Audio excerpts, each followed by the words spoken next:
This remote cemetery in Preston is more than 300 years old. A woman fixed up a nearby bed and breakfast 3 decades ago and quickly realized some of the spirits were already inside the house. The house is haunted and I'll prove it to you after breakfast. One side of Captain Grant's Inn. This is the east living room. To the other. This is the west living room. And it has the see-through fireplace, and when it's cold in the winter, we have breakfast with a fire. Unseen spirits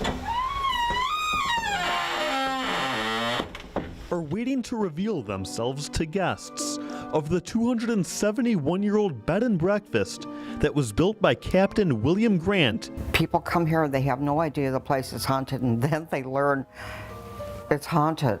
Oh my gosh. Carol Matsumoto has owned the inn for 30 years and first got the idea to buy it when she moved in next door after a divorce. I was looking out my kitchen window one day and said, I'm going to buy that and make it into a bed and breakfast. During the 15 months it took to restore the inn, Matsumoto says she discovered it was haunted, but didn't want to scare away prospective guests. I hid the fact that it was haunted for 4 years.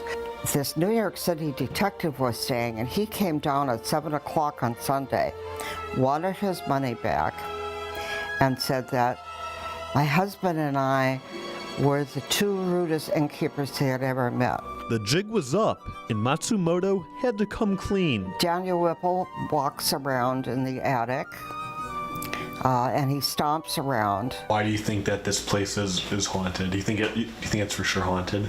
Of course it is. Yes.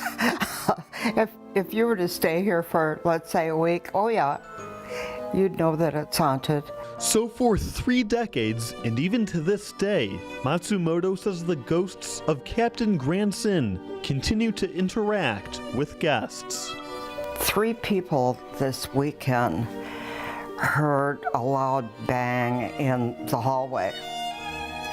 And then the outside door came flying in. And one of the women heard, "Mom," and she said, it sounded like a child. And I said, maybe a 5-year-old child? She said, oh yeah, it was a little child. I said, well, that's Deborah Adams. Matsumoto says some of the spirits may have once lived in the house like Captain Grant himself, while others drifted in from nearby cemeteries that date back to the 1600s. There are a lot of spirits here, and I know the names of about 7 or 8 of them. Why do you think that this is such a populous sort of place for spirits?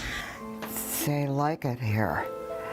I don't have any other, I've asked that, and that's what I get. They like it here. Matsumoto has even written a book about all that she's learned from the spirits and believes all of our souls become one when we die. The spirits are in the dimension of time. She says spirits should not be feared and that her inn only has well-meaning ones. But the spirits are not bad spirits, they're good spirits. For the majority of her life, Matsumoto never gave the afterlife a second thought. I learned that I could talk to the spirit world. I learned it when I was 60 years old, of all things. And I know a lot about the spirit world. Now, it's been the highlight of her earthly existence. I believe that this house picked me, I didn't pick it. Spirits might stick around forever, but bed and breakfasts are not. According to Matsumoto, 3 decades ago, there were more than 40 bed and breakfasts in New London County. Now, there are fewer than 10. In Preston, Tim Lateau, Fox 61.